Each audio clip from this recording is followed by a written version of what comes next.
one is not English, you see, so. Yeah, we are rolling in 3, 2, 1. This is Tapestry, our regular arts and culture feature, and my guest in the studio is Nathan Sidu, or Nubia Soul, as she's popularly known. Nubia, welcome to Tapestry. Hello, how are you? I'm well, thank you, and thanks for asking. Pleasure. You are described as a poet, singer with proud heritage, rooted in ancient North Africa and Southern Africa. Why is that?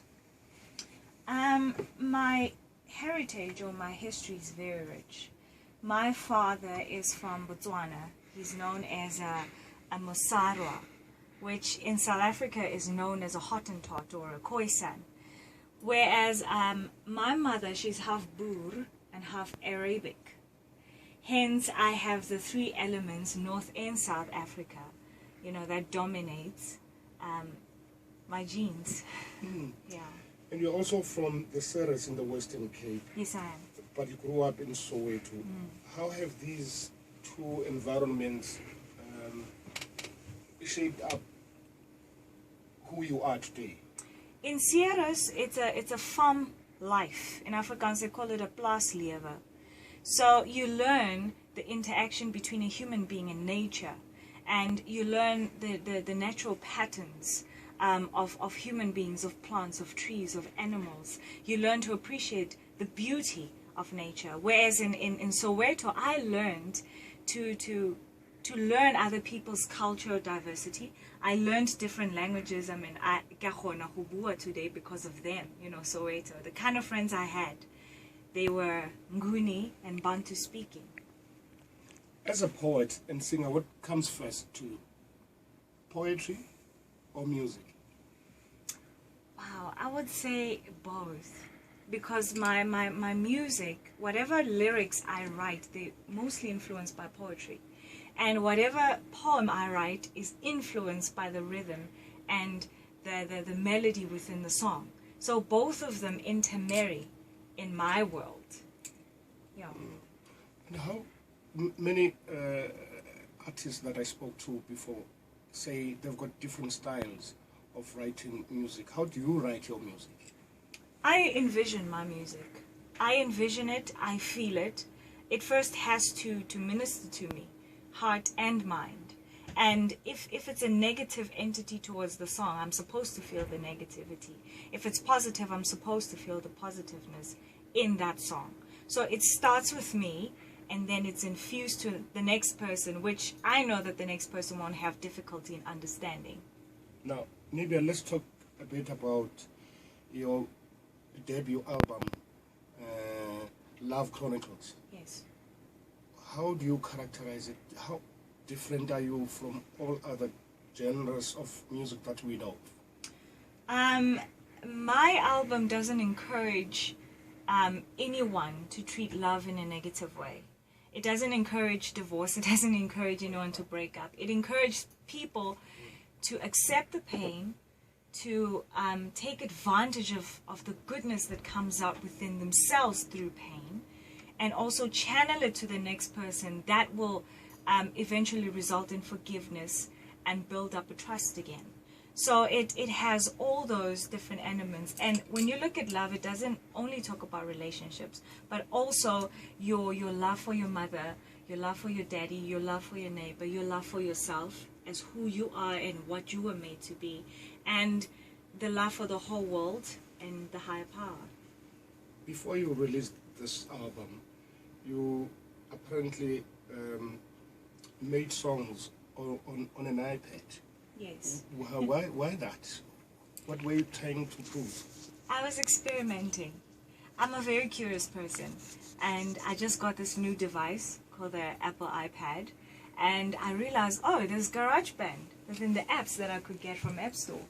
And I downloaded GarageBand, and I was so fascinated by the raw sound, the pure sound that comes out from each and every instrument. And I started making songs, and I put vocals, I put it on a CD, and I distributed it throughout all my friends. and they loved it. The response was positive, but the thing is, I was experimenting. It was something that I wanted to take seriously at that moment. Let's talk about the Love Chronicles once more. Yes. How has it been received so far? Well, I could say well. I have people who are international, from especially the UK, who love. There's a track called "Get Through." It's poetry mixed with melody.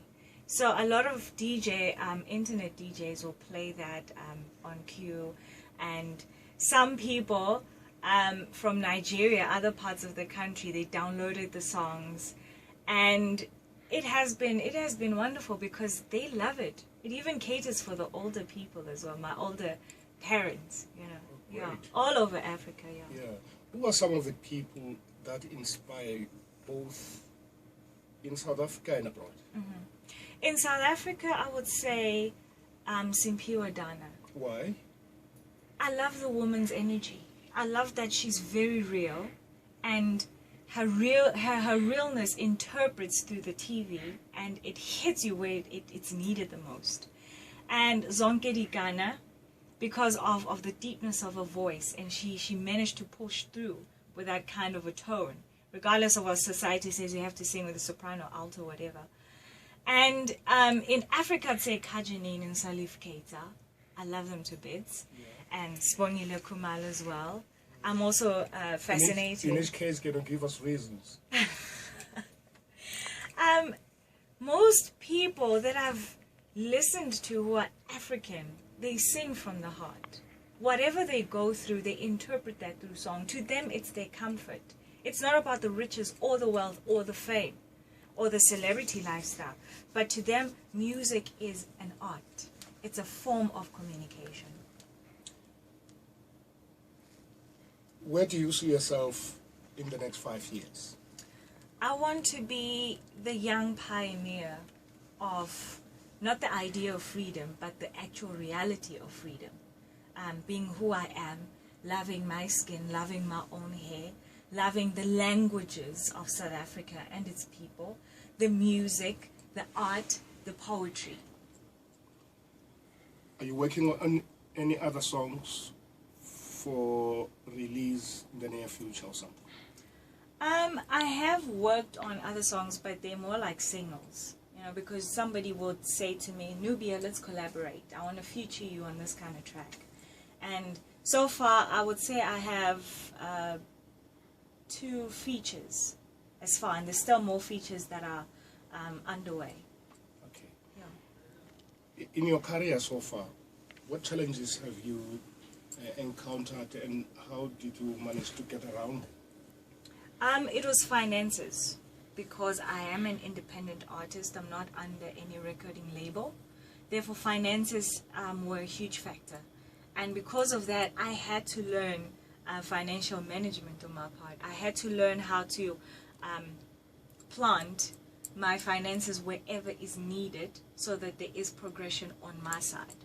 But then I finally got through that challenge. I know how to manage the finances like a normal recording company would manage the finances for the artist. So I own 100% of the earnings I get, 100% of the songs I have, and I own 100% of whatever I need to own. Writing, yeah. And lastly, Nubia, what makes you happy and what makes you angry? Not necessarily in that order. What makes Nubia happy? I won't lie to you. A smile on somebody's face. Now I'm making you happy. Very much. I love a person's smile on their face. It makes them beautiful and approachable. But what makes me angry, to be honest with you, is when people take advantage of another person because they don't know much. So in other words, if you don't have much knowledge and they ride on your back just to get to where they need to be, and they use you and then leave you there, that is simply what makes me very angry. Nubia, thanks for your time and thanks for showing up and sharing your insights with Channel Africa. It's a pleasure, thank you.